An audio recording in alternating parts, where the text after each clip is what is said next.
So this is rotary pump. Okay, different types of rotary pumps are there. Gear type, lobe type, vane type, screw type rotary pumps are there. This one is an example of reciprocating type, positive displacement type pump. Okay, so this one is a symbol of rotary pump. So please note down the symbol. This one is a symbol of rotary pump. Okay, now please note, in rotary pump the flow rate is almost constant. The flow rate is almost constant, where the variation of discharge pressure is very large. So now what will happen if you are using rotary pump for slurries with respect to the variation of slurries? For example, if you are pumping, if you are cleaning well, I told you in last class, at the bottom side the mud will be more. So if initially the quantity, the density is small, so definitely the back pressure is small, but with respect to the increase of density, with respect to the degrees of level, the density will increase, so definitely the pressure required will increase. Even if the pressure required is increased, if you are using a rotary pump, the variation of flow rate will be small. Means it is operating with almost constant flow rate. Variation is there, but that is almost negligible, means small. Not negligible, small. If it is reciprocating pump, then definitely it is negligible. Again, variation is there, but that is negligible. Here it is not negligible, but it is small. Okay. So please note, the application is for the highly viscous liquid and slurries, which are beyond the capabilities of centrifugal pump. Okay, and what is the characteristics? Have fairly constant capacity at constant speed. Means if the speed is constant, then the flow rate is fairly constant with a large change in discharge pressure. Okay, and I told you, like centrifugal pump, we can use rotary pump for on-off applications. Okay, so if you are using rotary pump for on-off application, we can use the same instrumentation, means same ISI diagram that is used for centrifugal pump. But two differences are there. If you are using rotary pump, the starting torque is very large.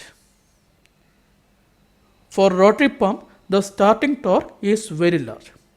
Okay, so if you are using rotary pump, the number of starts are very small.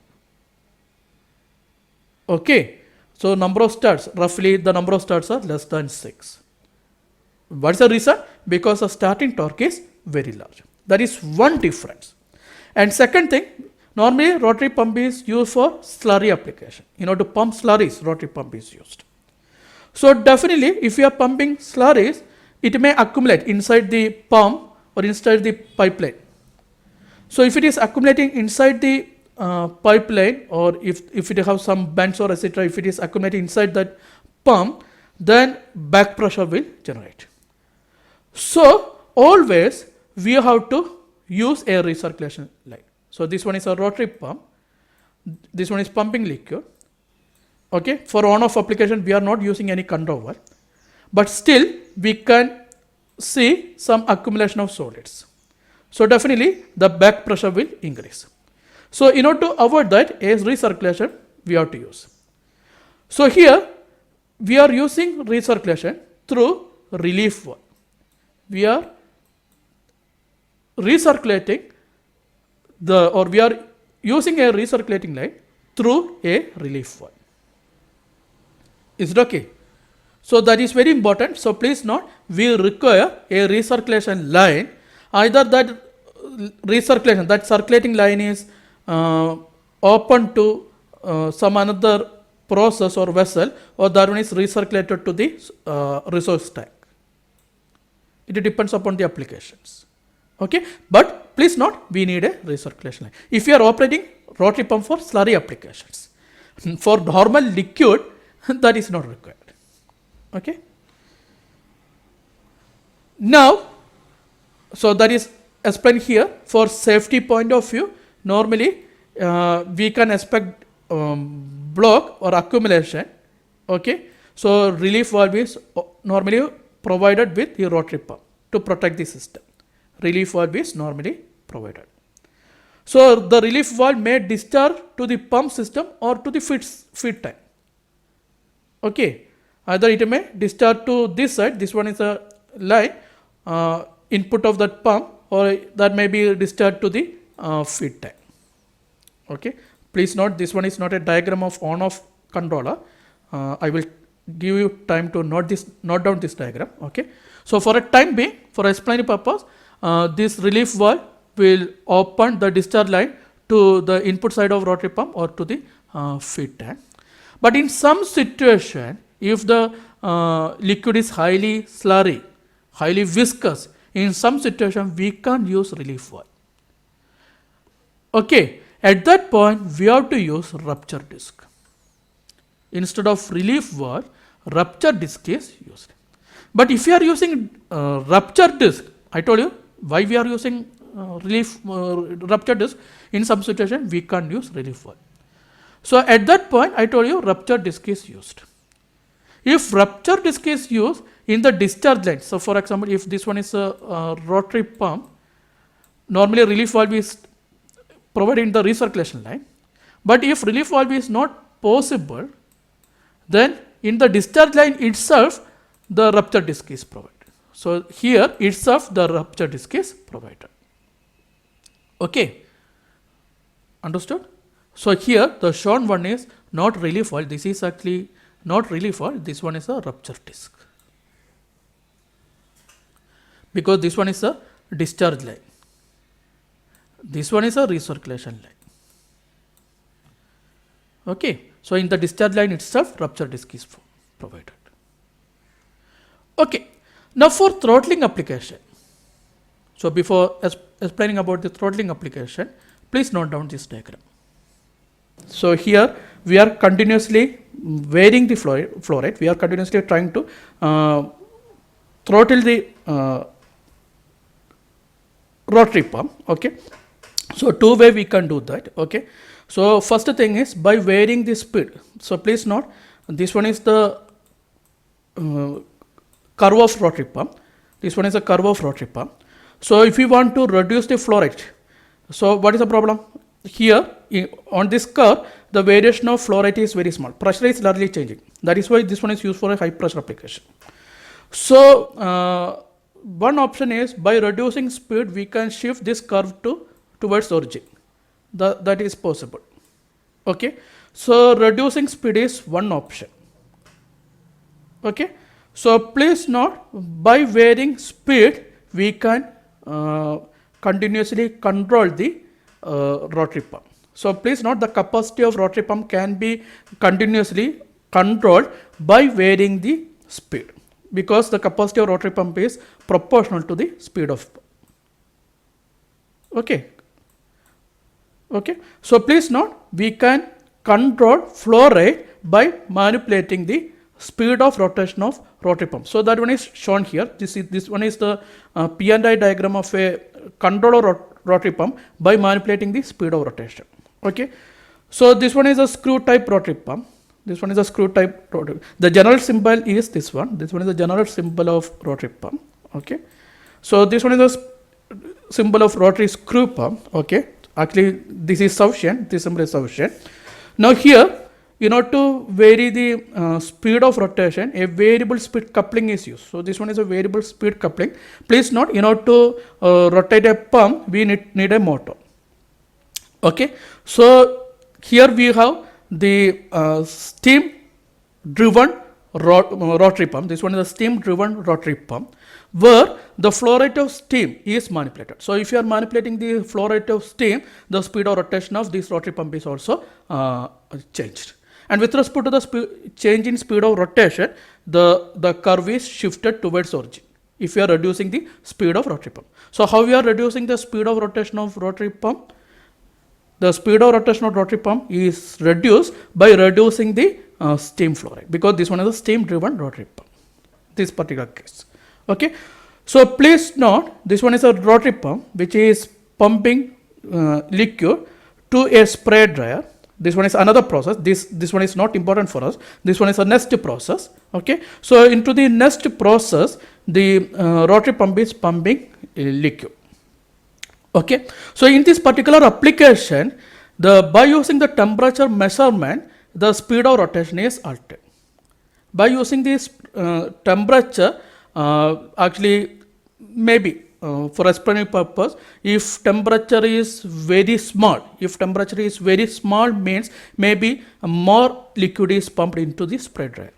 If temperature is very small. So please note, this one is for explanatory purpose. Okay, because we are not discussing about the spray dryer. Okay, so for explanatory purpose, if temperature is small means say the flow rate may be large. So what we need to do if we want to maintain the flow rate, if temperature is small means I told you flow rate is large, so we have to reduce it.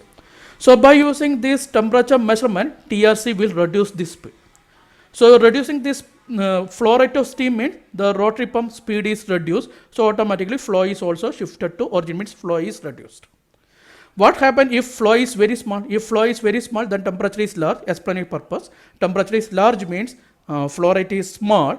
So by using this large temperature measurement, TRC will increase the flow rate of steam, which will increase the speed of rotation of rotary pump, which will increase the flow rate of liquid. Okay, so that one is operation. So please note, so this process is not important. Here what we are doing, by changing the flow rate of steam, the speed of rotation of rotary pump is changed. Okay, and by varying the speed of rotation of rotary pump, the flow rate is changed. So that is this P and I diagram. Okay, so what is the advantage if you are varying the speed of rotation? In last class I told you, if you are using centrifugal pump, varying the speed of rotation have a disadvantage. The efficiency will decrease. That is a disadvantage of the varying the speed of rotation. Means efficiency is decreased means power wastage is there. But here it have one application. We are comparing varying speed of rotation and manipulating the flow rate of liquid by using control valve. Two different cases. If you are manipulating the flow rate of this liquid by placing a control valve here, in centrifugal, what we are doing, we are measuring the flow rate. Okay, so here we have FT, and by using that FT, FRC is manipulating the flow rate. So what is the problem if you are doing this?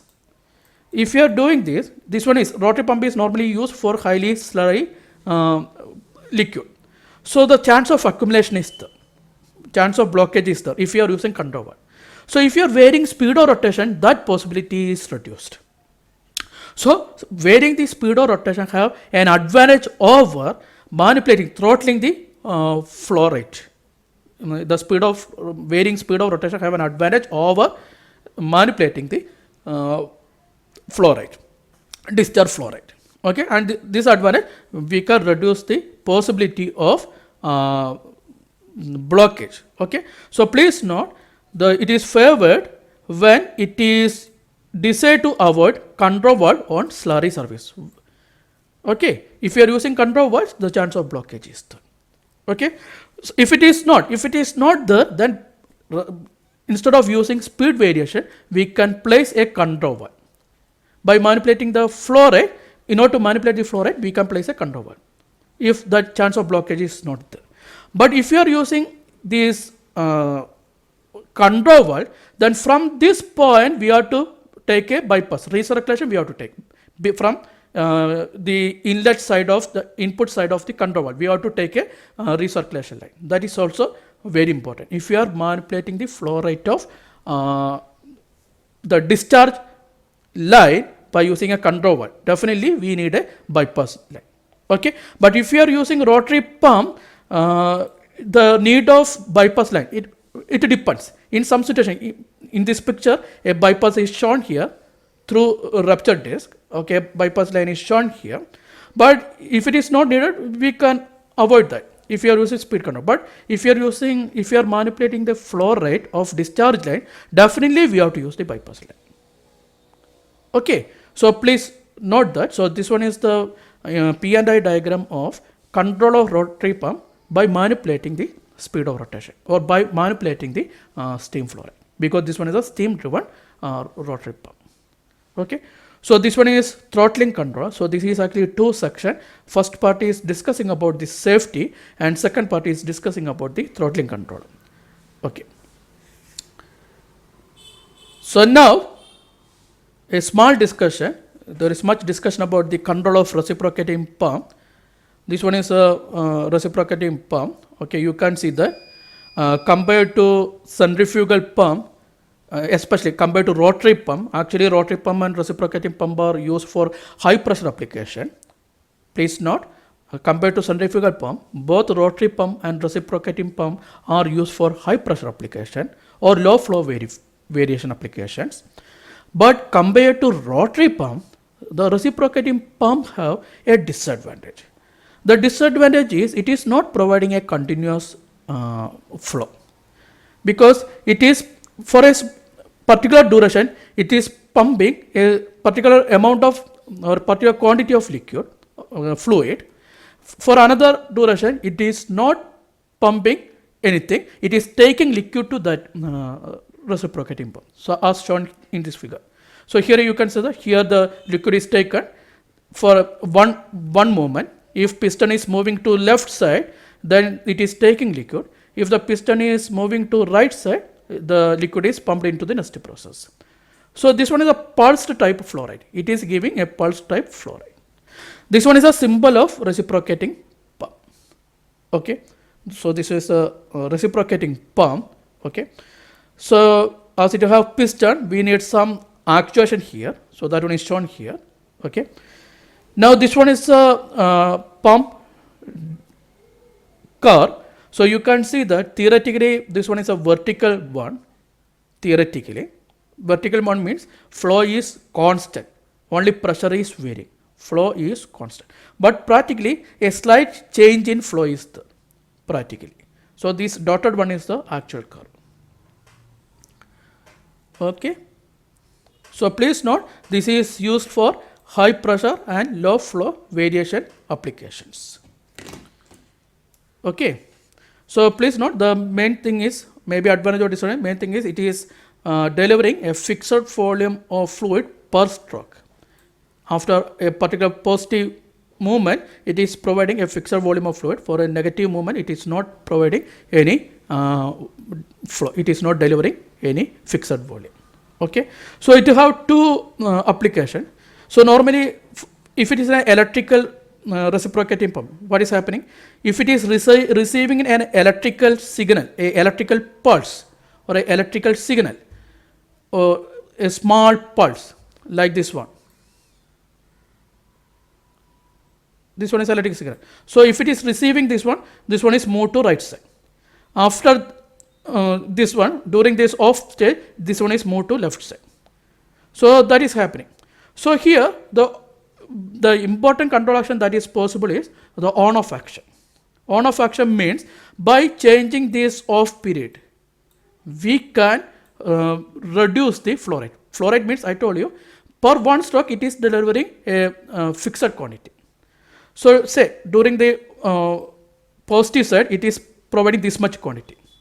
Then during the off stage it is not providing any flow. Then after next stroke it is providing another quantity. Okay. So if you are providing a damper after this means after this discharge, if you are providing a damper, hydraulic damper, it will average, it will reduce this variation. Means after the damper, the flow rate will be something like this one. Okay. So by using damper, what is happening if you are increasing this off stage? Like this way, then after damper it will the average flow rate will be small, right? So please note, by increasing the off stage or by decreasing the on duration and off duration, the ratio of on duration and off duration, by reducing that ratio we can reduce the flow rate, the average flow rate. Okay. Please note, per stroke it will deliver a fixed quantity. But if we are taking the average, that we can reduce that average value. We can reduce the average flow rate by increasing the off duration. Okay, so we can say the ratio between the on duration and off duration, the stroke duration, we can reduce the flow rate, or we can control the flow rate by manipulating this ratio. This is one option that we have. Second one is by reducing the stroke length. So this is on-off control that we discussed. Second one is if we want a throttling controller. This one is a difficult part actually. Okay, but we can achieve that by properly designing the reciprocating pump. We can achieve that by reducing the range of that stroke. We can reduce the flow rate. If the stroke length is 0 to 100%, it will deliver a fixed quantity. If you are reducing that stroke length, then it will say, for example, it may take 10 to 100%. If the piston is moving from 10 to 100%, this one is piston that is moving inside the chamber. Okay, so here we have one intake valve. So if it is moving up to this point from this side, if it is moving up to this point, this much volume it will take. What is happening if it is moving up to this point? Then it can take this much volume only. Means this length into this area, that much volume it can take. So by reducing the stroke length, we can reduce the flow rate, because it can't deliver maximum quantity per stroke if you are reducing the stroke length. Okay, so that is also possible. So I told you initially we have a very small discussion only in control of reciprocating pump. So please note, two different controls are possible. On-off control is possible by changing the ratio of that stroke period, and throttling control is possible by changing the stroke length. Okay, so this is throttling control. So here I am stopping the discussion about on the control of pumps.